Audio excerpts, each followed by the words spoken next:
विद्यार्थियों, हमें पता है कि जड़ का मुख्य कार्य होता है मिट्टी से जल को और खनिज लवण को अवशोषित करके विभिन्न भागों में पहुंचाना और पौधे को स्थिरता प्रदान करना।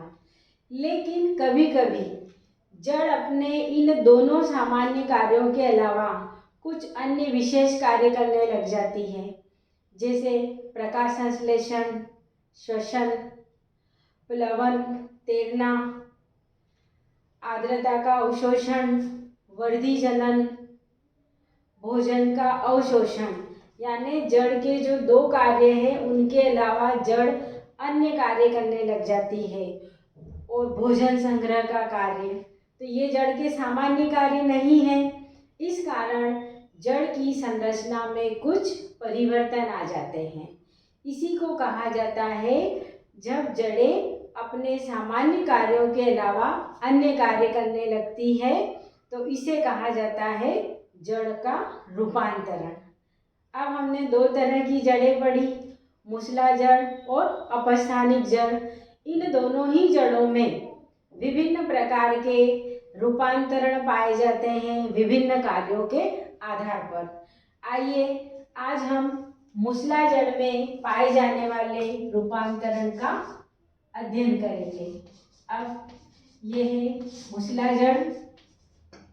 अब देखिए, इस मूसला जड़ में हम तीन तरह के रूपांतरण देखेंगे।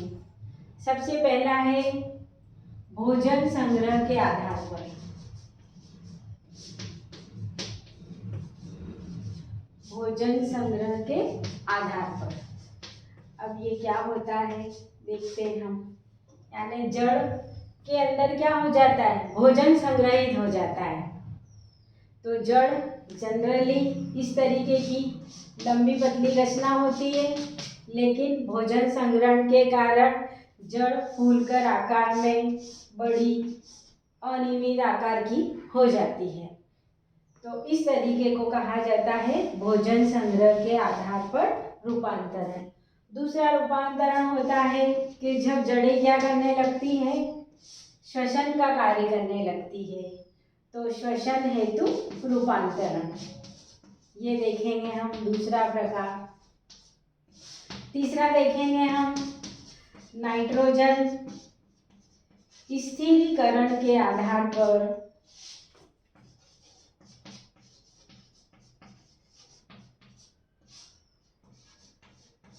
रूपांतरण।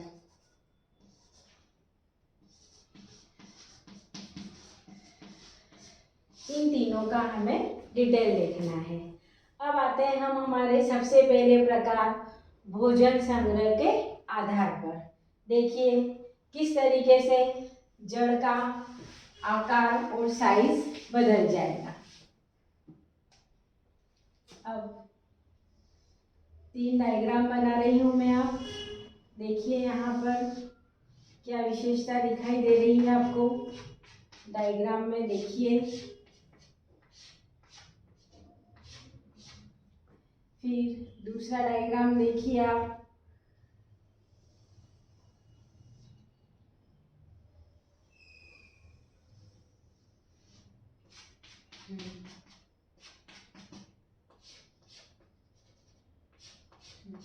अब तीसरा डायग्राम देखिए।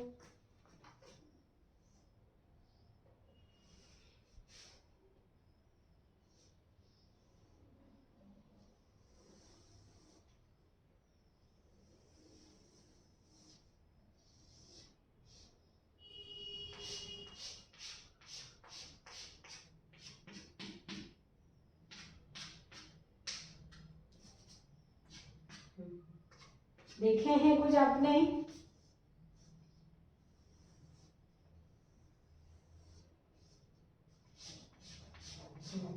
अब ये चार डायग्राम दिखाई दे रहे हैं आपको। ये मूसला जड़ में भोजन संग्रहण के आधार पर रूपांतरण है। देखिए इनकी डिटेल, क्या नाम है इनके। अब देखो सबसे फर्स्ट डायग्राम देखिए आप। इसमें ये जड़ हमारी इस तरीके से होती है, लंबी पतली, लेकिन भोजन संग्रहित हुआ तो देखिए इसका आकार कुछ इस तरीके से हो गया। ये आधार पर चौड़ी और शीर्ष की ओर लगातार नुकीली हो जाती है, एक कोन के समान नजर आने लगती है। तो इस रूपांतरण को कहा जाता है कोनिकल, या इसको हिंदी में कहते हैं शंक्वाकार रूपांतरण, कोनिकल। अब ये किसमें पाया जाता है रूपांतरण? गाजर में। ये होते ही है रूट हेयर, और ये ऊपर का जो ये पतला भाग ये कहलाता है, सभी में लिख देंगे हम, हाइपोकोटाइल। इसको कहा जाता है हाइपोकोटाइल। अब इस वाले डायग्राम में देखिए आप सेकंड में, इसमें भी भोजन संग्रहण हुआ है, लेकिन भोजन संग्रह अनियमित होने के कारण इसका शेप भी इरेगुलर हो गया। आधार और शीर्ष पर तो ये थोड़ी पतली है और बीच में ये थोड़ी सी थिक, मोटी हो जाती है। तो इस तरीके का जो रूपांतरण है ये कहलाता है तर्कुरूपी रूपांतरण, या इसको कहा जाता है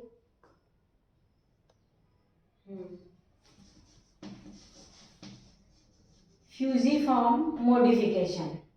अब तीसरा वाला डायग्राम देखिए आप, इसमें भोजन संग्रह देखिए मध्य में बहुत अधिक ज़्यादा हुआ है, इसके कारण वो भाग फूलकर गोलाकार हो गया है और शीर्ष भाग बहुत अधिक नुकीला रह गया है। तो एक घड़े के समान रचना बन रही है। तो इसको कहा जाता है कुंभी रूपी रूपांतरण, ये कुंभी रूपी रूपांतरण, या इसको कहते हैं हम नेफिफॉर्म मॉडिफिकेशन।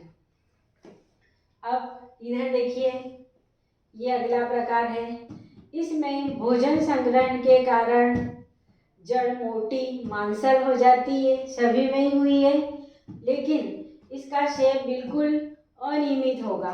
किन्हीं भी दो फलों में, इसी के दो फलों में इनका शेप लगभग एक जैसा नहीं रहेगा, हमेशा ये इरेगुलर आकार की रहेगी। तो ये कहलाएगा कंदमूल रूपांतरण, या इसको कहा जाता है ट्यूबेरस मॉडिफिकेशन। अब इनके एग्जाम्पल देखिए आप, पहले में तो लिख दिया हमने गाजर, दूसरे का एग्जाम्पल होगा, कौन दिखता है हमेशा? मूली। मूली में फ्यूजिफॉर्म टाइप का मॉडिफिकेशन पाया जाता है, ये वाला आपको दिखेगा शलजम में, चुकंदर में, और ये वाला दिखेगा आपको परवल के अंदर, ट्राइकोसेंथस कहा जाएगा इसको।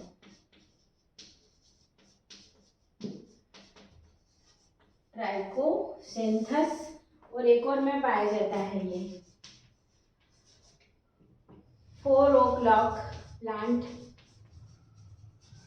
या एक और नाम है इसका मिराबिलिस जलापा।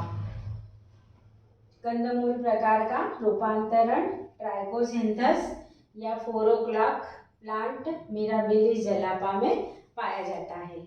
इस तरीके से ये थे मूसलाजड़ में भोजन संग्रह के आधार पर पाए जाने वाले रूपांतरण। अब देखते हैं हम अगला रूपांतरण क्या होता है। अगला जो है देखा है हमने श्वसन के आधार पर रूपांतरण।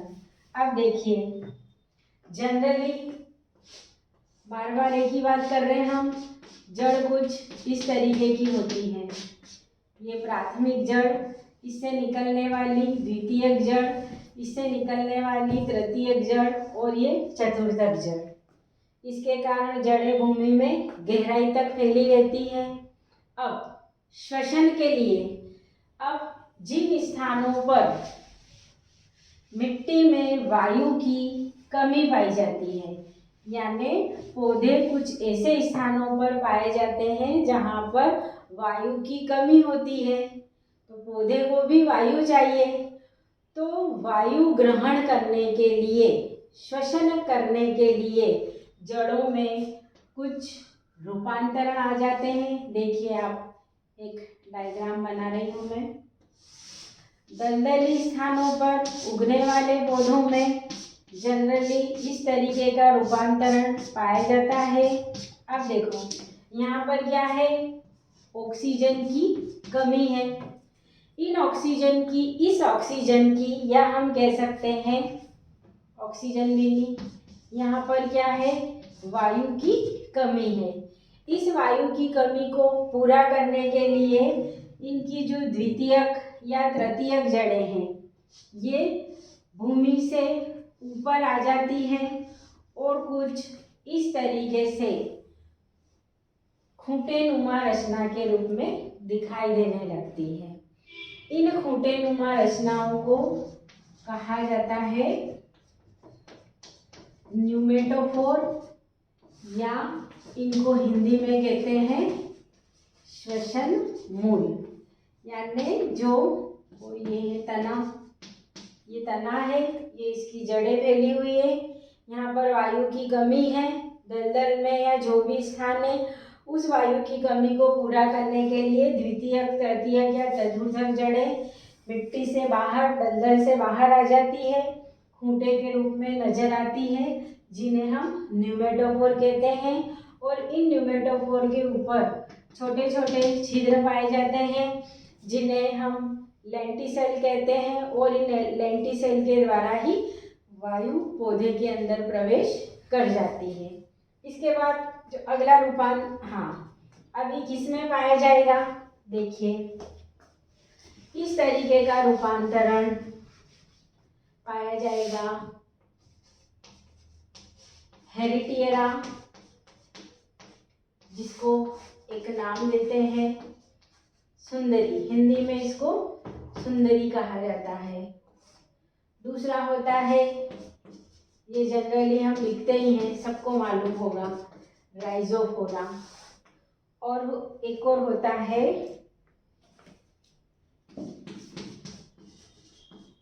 एविसीनिया। ये 3 पौधे होते हैं जिनके अंदर श्वसन मूल पाई जाती है। इसके बाद जो अगला रूपांतरण है हमारा, कौन सा है, नाइट्रोजन स्थिरीकरण हेतु रूपांतरण।